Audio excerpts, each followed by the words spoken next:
Welcome back to a little bit of cheese, your bite-sized Wisconsin sports podcast. I'm your host, Cody. That is Sam Douglas, fresh off another karaoke performance last night. I saw harmonica made an appearance. I thought that was pretty incredible for Piano Man, right?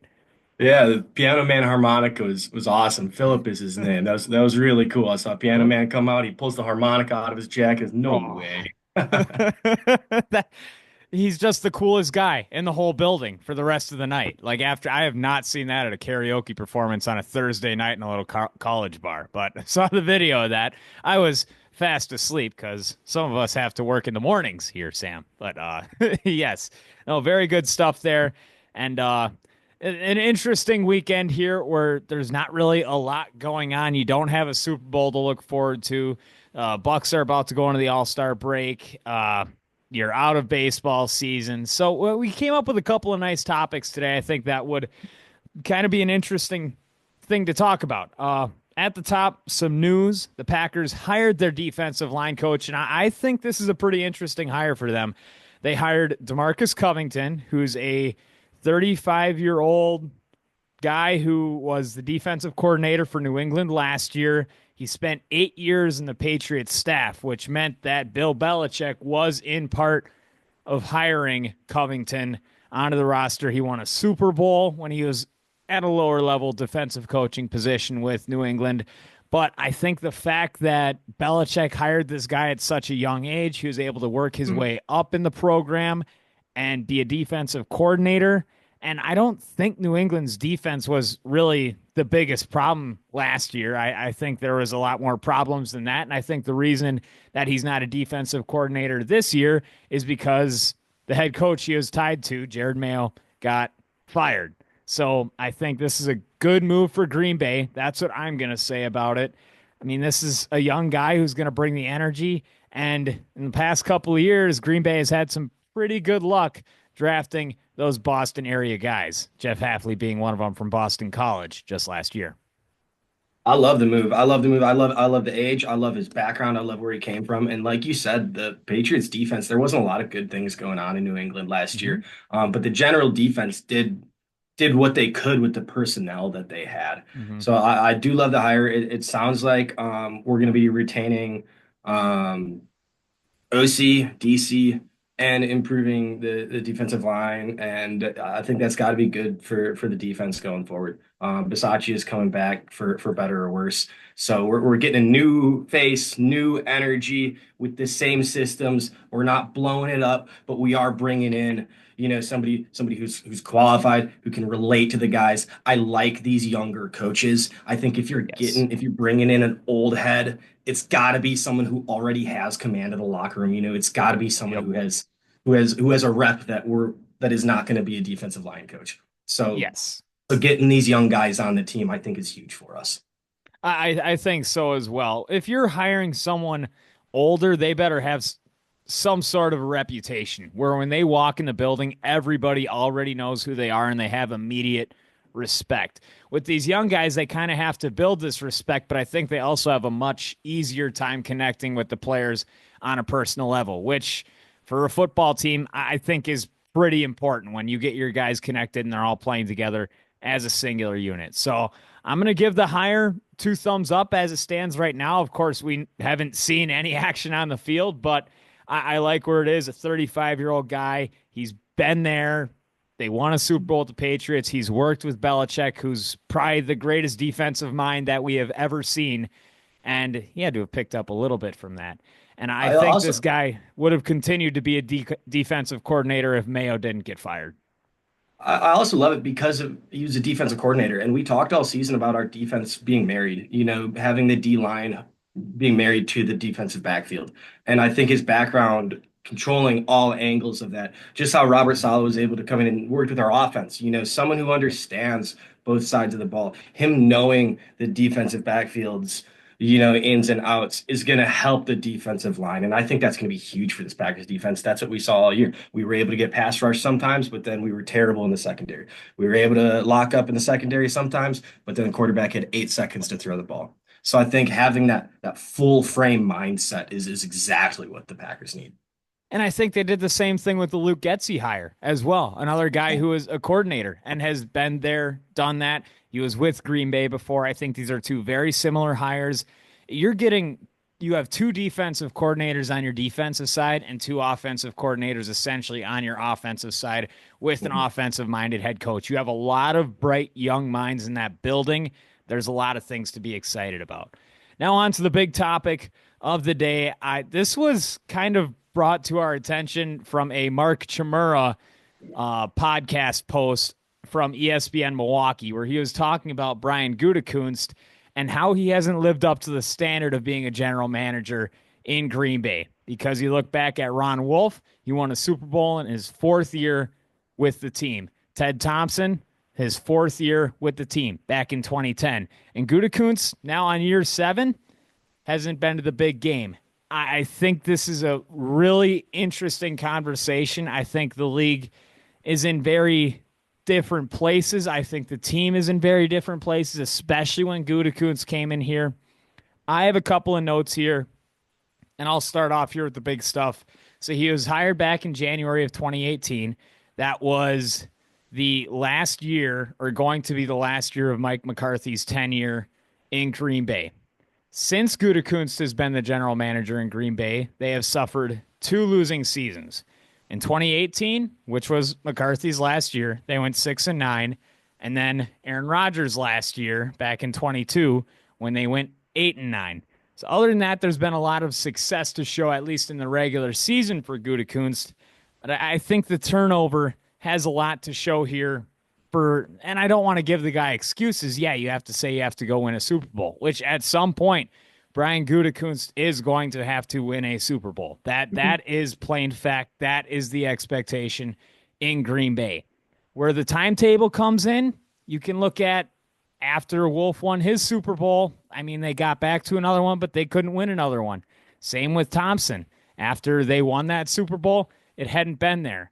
And I think the big quote here, and this has been kind of circulating around the league. I can't remember exactly who said it, but Gutekunst is a guy who likes to build his 3-year plan and his 5-year plan and his 7-year plan. He is looking far down the road, and in this league, you kind of have to, especially with today's day and age. No, he hasn't been perfect. Nobody is going to be perfect, but I'm going to think that Chimura's comments saying that he hasn't lived up to standards, I think that's a poor comment where it stands. I think Brian Gutekunst has done a lot of things to help these teams, and I kind of want to hear what you think about it all, Sam. So when he came in, it was 2018. You think about where the Packers were at that point. We had an aging Aaron Rodgers. Now he did go on to win 2 more MVPs. So it is the aging Aaron Rodgers, love it. But the Packers were in a rebuild process when he took over. So there was inevitable turnover. There was an inevitable 3, 5, 7 year plan needed. He has a background with scouting. He's been with the Packers 24 years now. He was the college scout. He was the director of college scouting, and then he was the director of player personnel. So this is a guy who comes from a scouting background. And so I think something that they were looking for him, one of the reasons they went with him, is his ability to bring us through this rebuild process. And I think that's where some of the criticism comes in, is because he was supposed to be this big player personnel scout first draft heavy type of guy, and he gets some love for that because he's had some really A minus third, fourth, fifth round picks. Yeah. Borderline A. Hey, Zach Tom was an A plus fourth round pick, Mm-hmm. but he has missed on a lot of first round picks. Yep. He came in right away. He picked Jair with his first pick. Love it. That's a great pick. After Home that, run. we see some misses. Darnell Savage was an okay player. Stokes was okay. Quay, Devontae Wyatt, Lucas Van Ness. I mean, these are good players, but not something that you want to tie your boat to in the first round. And so I Mm-hmm. think coming in with the expectation of being a college scout guy first and foremost, and then not nailing that when, like you said, the expectation in Green Bay is championship. I think that's where some of this criticism does come in, and I'm Yeah. I'm completely here for it. I'm going to give him an overall B plus as a GM. Yeah. He takes big stabs in free agency, which we love and we don't see in Wisconsin very much. But that's my quick 2 cents. We can get a little more into it. He has strengths and weaknesses, but I think in general, the expectation of him being the college scout guy and then not crushing that warrants criticism. I think yes, I think there is some to be warranted there. I'm not going to say that there is a desire to have anybody else in that seat, especially where a lot of teams struggle to have a GM that they hang on to. You see so much turnover in this league, and Gutekunst has been able to build winning teams. What I'll say, and where I'll put it on him, I think the biggest year of analysis for Brian Gutekunst is coming up. His biggest offseason is this offseason right here. And I think it was building up to last season as well. What can Gutekunst do to bring this team to a Super Bowl level? He went out and he got his Xavier McKinney. He got his Josh Jacobs. I think that was a really good offseason. He had a really solid draft where I think things went wrong, and I don't know how much of the fault this is to Gutekunst because we saw a lot of flashes out of a Jaden Reed and a Christian Watson and Romeo Dobbs and Dontavian Wicks.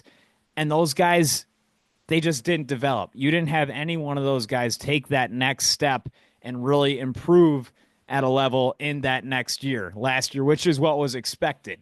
That didn't happen. I don't know how much you can put on that for Gutekunst, if you can put it on the player development, or you can just flat out put it on the players. But this year coming up, Green Bay should be at that level where they are competing for a Super Bowl. You look at the scores that Philadelphia has had in this playoffs. Green Bay was able to hold that Philly offense to 22 points. Your defense is right there. I think this has the potential, and I think it is right there to be a Super Bowl caliber defense, to be able to stop the run to an extent where you need to. They gave up 22 points to Philly, and 7 of those were at complete fault of the special teams. The defense played good. This team is right there. You have your young quarterback, which you and Gutekunst had to go out on a limb to go draft Jordan Love. If that pick didn't if that didn't pan out at all, if Jordan Love showed that he couldn't play, I don't think this would even be a discussion. I think Mark Chmura would be 100% correct where Gutekunst didn't do his job. If he would have missed on that Jordan Love pick, I don't know if Gutekunst is your GM of the Green Bay Packers right now. If you didn't know what was happening the last 2 years and you were just shuffling and trying to find that quarterback, I think we have a different discussion. But that's not the case. Now he's seen the talent of Jordan Love. We have seen, I think, what could even be a peak Jordan Love. The end of that 2023 season, that is a top 5 quarterback in the NFL. Last year, we didn't see that guy show up once. If that guy can show up again, that's more of a credit to Gutekunst. But it is what he does in this offseason to take this roster that is right there, right below that Super Bowl caliber level, because we've seen how Philly has played against all these other teams. They've really essentially kind of walked through. I mean, LA played a pretty tight game, but Philly just proved to be the better team in that. And then when they played Washington, Philly really proved to be the better team in that. And we'll see what happens in this Super Bowl. But Green Bay, where we can say that that was a terrible game and they executed awfully, I think Green Bay, if those two teams play 10 times, I think Green Bay could win 2 or 3 of those. And I think what Gutekunst's job is this next year is to really try to even that playing field where you're winning 5 or 6 of those times that you play the best team in the NFC. And I don't know what Detroit's going to look like next year, but this is the offseason. How do they take that next step? How do you fill out that receiver room? How do you improve your pass rush? Who do you find at the cornerback position? This is going to be the big year of analysis for Brian Gutekunst. And like you said, he's a 3, 5, 7 year guy. This has all been in planning, and a switch has to flip when it's win now. You have to realize that you have that window and then go take it.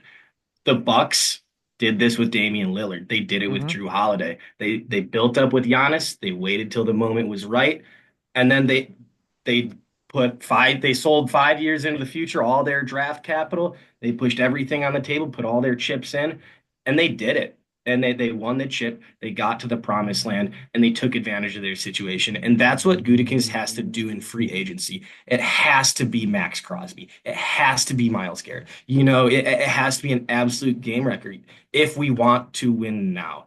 Because we can knock on the door all we want. And yeah, winning three out of the 10 games against Philadelphia is fantastic. You know what that turns into? 0 out of 10 against the Chiefs, 0 out of 10 against the Bills, 1 out of 10 against the Ravens because Lamar's going to give you a couple. Talked about the first round picks a little bit and these game changing players. And on a 53-man roster, we see it a lot. The top 5 to 10 guys are really establishing your ceiling. The ceiling of the Chiefs is so high because their high level players are so high. Chris Jones is like that. Travis Kelce is like Mahomes is like that. Um, Packers have always struggled in the first round picks, but when we won the Super Bowl, you look at the drafts in '08, '09, and 10 in the first 2 rounds. That's when we snagged Jordy in the second. Following that in 9, we had BJ Raji and Clay Matthews in the first. Following that, we Yep. snagged Brian Bulaga in the first. These are it's cool to have a nice fourth round lineman. Hmm. You're going to make the playoffs, but if you want to break through, you need that Max Crosby. You need to draft that BJ Raji, Clay Matthews back to back. There needs to be a big splash. And he's knocking on the door. And like you said, this free agency season, when the Packers are clearly in a window to do it with a young team, let's see what chips he pushes forwards. This is going to show a lot about him, and I gave him a B plus, and that's a tentative B plus because this offseason's a big one for him. I really think so. And I like your point where your first round guys, those are your superstars. I can't remember what year it was, but I was always a big fan, and I still am, of the NFL Top 100 that comes out on NFL Network.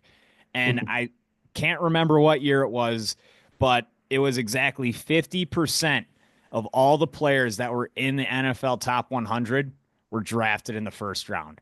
That shows Yeah. you how valuable it is to go and get your superstar in that first round of the draft. And yes, it's a little bit more difficult when you're drafting later in that first round, but that's where you have to rely on your scouting department. And Gutekunst, he has that scouting mind. He has that experience. He's got to start hitting on these. And there's actually an interesting quote here. I think Devontae Wyatt is going to be an impact player. I think that defensive line had talent. I don't know what it was, but they all struggled. And I think a lot of that, I think it came down to coaching. And I think that's where the firing came in this year. When you watch them attempt to pass rush, it was a bull rush like 85% of the time. You need more than just your one move and trying to overpower a guy because NFL offensive lines are just way too athletic. Your bull rush is going to work in college. Your bull rush is going to work maybe 2% of the time in the NFL. And that's just a blatant fact. Where I think Devontae Wyatt, especially with the new defensive line coach, has a new opportunity to maybe pick something up. Lucas Van Ness, we have not seen any improvement out of him. He looks like the exact same player that they drafted on day one. There needs to be some improvement in development. There needs to be an improvement in the scheme that he has when he lines up the methodology that he uses to rush the quarterback. It needs to improve. He needs to get another step, another move, just something else. And I think this new defensive line hire has the opportunity to be beneficial for those guys. And if you've watched the show since August, you know where we stood on Quay Walker. But over the last couple weeks of the season, you started to see him really improve when he wasn't expected to be that number one Mike linebacker. Edgerrin Cooper, who I think could be a superstar in this league. My Instagram and TikTok feed have been flooded with Edgerrin Cooper highlights. That boy flies to the ball. And I think he's a smart player. I think he's an instinctual player. And I think he is who you need to build his defense around in the middle of the field. And I think just another step up is going to help him. And I think it's going to help Quay Walker. And this quote is actually from Xavier McKinney. I think it was just this past week. I'm not sure if you saw it, Sam, but this is him talking about Quay Walker. He said, quote, I think he's one of the best linebackers in the league. There are a lot of things he can do that a lot of linebackers can't do. He's going to be, in the future, the best linebacker in the league. You can mark that down. And yes, I understand that this is teammates talking about teammates. McKinney's a guy who I think has garnered a solid amount of respect in the NFL. You have to take what he's saying, regardless of if it's a teammate. Like, he's not going to call some bum the opportunity to be the best linebacker in the league. We know the talent that these guys have. We know the talent of a Wyatt, of a Lucas Van Ness, of a Quay Walker. They just haven't developed. And I don't know what that next step is and who that falls on. But I think Goody, and he's shown it, he goes to that best player available and he's looking for the unpolished guys. And I don't know at what point he flips the switch to go find the guy who is most NFL ready right now, regardless of what his athletic ability is. I don't know if he strays away from it. Maybe this is his drafting Bible. Go get your best athletes and figure out how they can develop in the league. And to this point, those first rounders have not developed. We'll see what these guys can do. I'm still hopeful about it, but there's not going to be a Super Bowl in Green Bay if the players like that don't develop. You can't be missing on your first round picks. And I think that's the biggest fault of Gutekunst to this point. I think he's done a really solid job building a good roster of a bunch of guys who can start in the NFL. There are not many players on that field that are playing regularly for Green Bay that don't deserve a spot playing on an NFL field. Every single one of those guys is capable, and we've seen it. But you need your playmakers. You need your game wreckers. You need the game changers. And once those guys step in, that's when you go get your ring. We go back and we look at those Super Bowl rosters. There were like 11 or 12 guys that were Pro Bowl caliber. Like 11 or 12 guys that could take over a game. On this Green Bay team, I think you have like 3 or 4. So you need a lot of those guys to really step up, take that next step. And that's where it comes into play. And yes, in the end, this will fall on Gutekunst, but we'll give him some grace. We'll give him some time. I think this is a big year coming up for him. Any last I heard thoughts on a the Gutekunst Yeah, conversation? final notes. I saw a clip. I think it was the Giants GM, the New York Giants GM, and there he caught some flack because his kid was giving him advice on the draft, and one of the videos that came out, his kid says you should draft Jaden Daniels. Yep. You only get this job once. You might as well send it. Goody, you got the youngest team in the league. 2 years in a row, you made the playoffs. You got a lot of cap. That is what a GM's dream is made out of. You got a good young team and a lot of money to spend. That doesn't sound like an opportunity that comes around very often. I hope he realizes the opportunity that he has, and let's see what chips he pushes forward. Yeah, I would love to see if it's this year that he finds some guy that is one that he knows is going to be a top 10 pick that he just absolutely loves and that is going Yeah. to step in and make an impact on day one. And he says, you know what? We've been drafting all these average to slightly above average players. Let's trade some of those middle round picks and let's go hop up. Like, go trade up. I want to see him trade up and Yeah. grab his guy that he has that gut feeling he knows is going to be a superstar. We've seen him trade down so many times, which some of those have really worked out to his advantage. But let's see that. I want to see him take a big home run swing. He's been taking the two-strike approach a lot. But go take that big swing. Let's see how far it can fly, baby. Wisconsin Badgers, another tough Big Ten loss this week to Maryland. The final score was 76-68. The game here, I look at the numbers, and I think it came down to three-point shooting.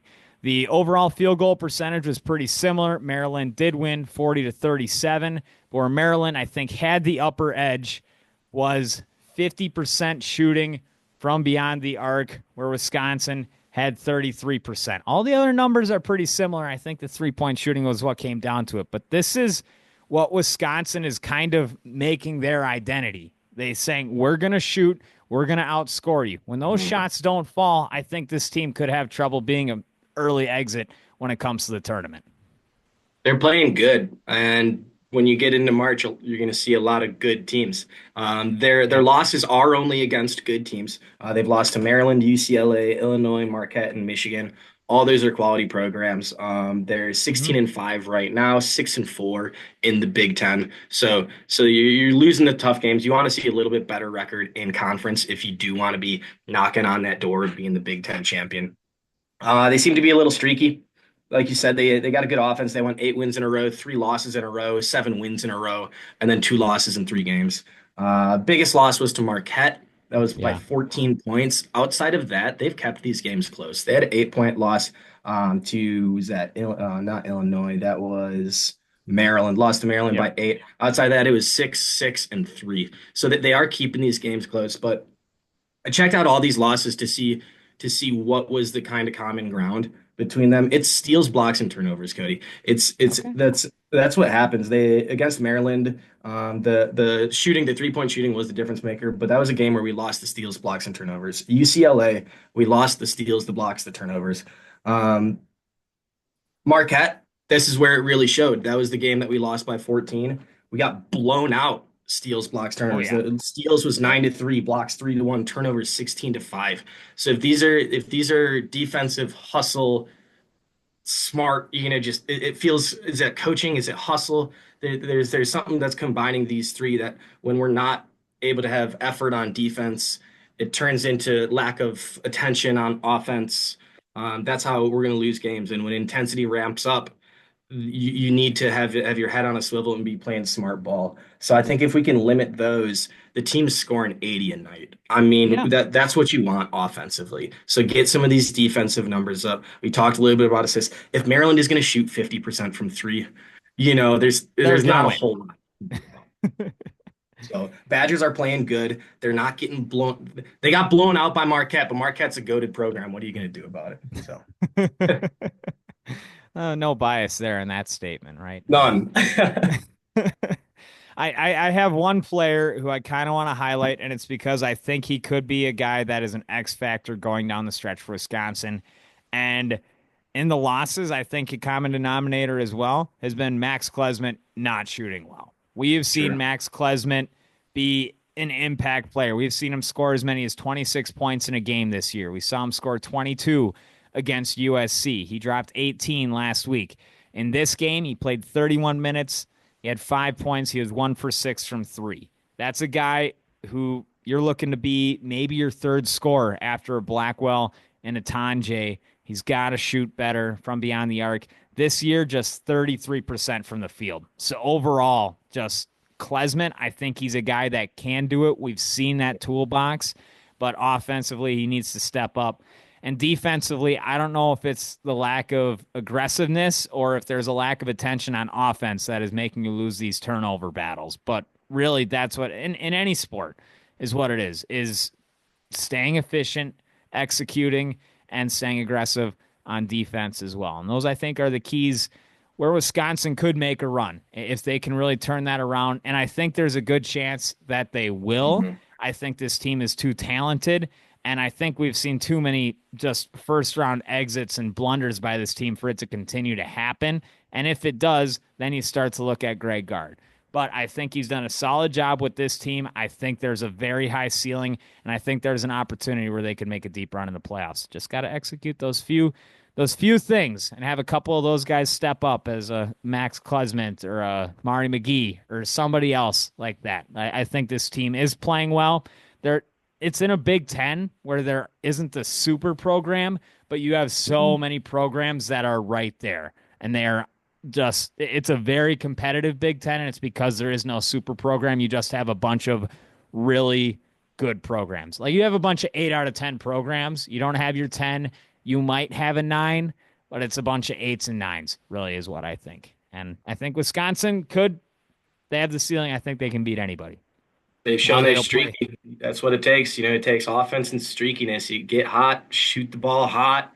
Anything can happen in March. Take care of your first 2 rounds. And that's what the Badgers have been doing this year. They're not losing the games to bad teams. They're keeping the good teams close and they're taking care of the teams that they should. You get out of the first 2 rounds in March, get hot. This Badger team has a very high ceiling. I think so as well. They'll take on Northwestern tomorrow, 1 p.m. Northwestern 3-7 in the Big Ten. Wisconsin, go take care of business. We don't want to have any negative conversations when it comes on Monday. Now we'll switch into our fun segments of the show. We'll start it off with What's Gouda. I'll actually let Sam take this away. What is your What's Gouda for the week here in Wisconsin sports? Cody, I cheated. There's too much Gouda going on. Too much Gouda. Too much Gouda. I got 4 pieces of Gouda for you. All right. I wanted to pick one of them, but there's no rules here. We're gonna start off with the Ceylon Danimals at the local festival. I got 12 Danimals for $2. What a bargain. That's Gouda. I Very thought it Gouda. was really Gouda that George Steinbrenner is complaining about the Dodgers spending too much money. That's just chef's kiss. The Dodgers are spending too much money and they're ruining baseball. But if it's pissing the Yankees off, that's awesome. I think more Also, owners Gouda. should take the approach. I'm going to say that. I think that this is more of a you're showing how little other owners spend because there are a lot of rich guys in baseball. No, they're not as rich as what you see in New York or what you see in LA, but you have a lot of owners that are looking at just your profit margin and you're not looking at your team's success. And I think more teams need to start taking the team success approach and just go spend a little money and maybe down the road you'll make it back. We talked about pushing your chips in, and the Dodgers are doing it, and they're winning because of it. Yeah, Um, Pebble Beach is going on. Golfers are back in action, man. It's good. they Golf are. season's here. Scotty's playing, Morikawa's playing, Straka's playing. Everybody's playing. That's really good. Last piece of good, and my first and probably the coolest one I got is the Bills fans raising $140,000 for Mark Andrews' Yep. juvenile diabetes charity. That's Gouda stuff right there. That's the Bills fans. That's not corporate money or anything like that. Mark Andrews put out a heartfelt Instagram note about the weight on his shoulders. I can't imagine, doing something like that, dropping a ball, quite literally in front of the whole world. So seeing Bills fans put together $140,000 for a juvenile diabetes, that's Gouda. Yeah, I think so. And the Bills, they've just been a model organization the last few years, ever since Brady has left. I saw a post today where it was kind of a sob story about the Bills. Of course, they lost the 4 straight Super Bowls in the 90s, then got their butts whooped by Brady for 20 years, and now you have to deal with the Chiefs dynasty. So I feel like the time is coming for Buffalo.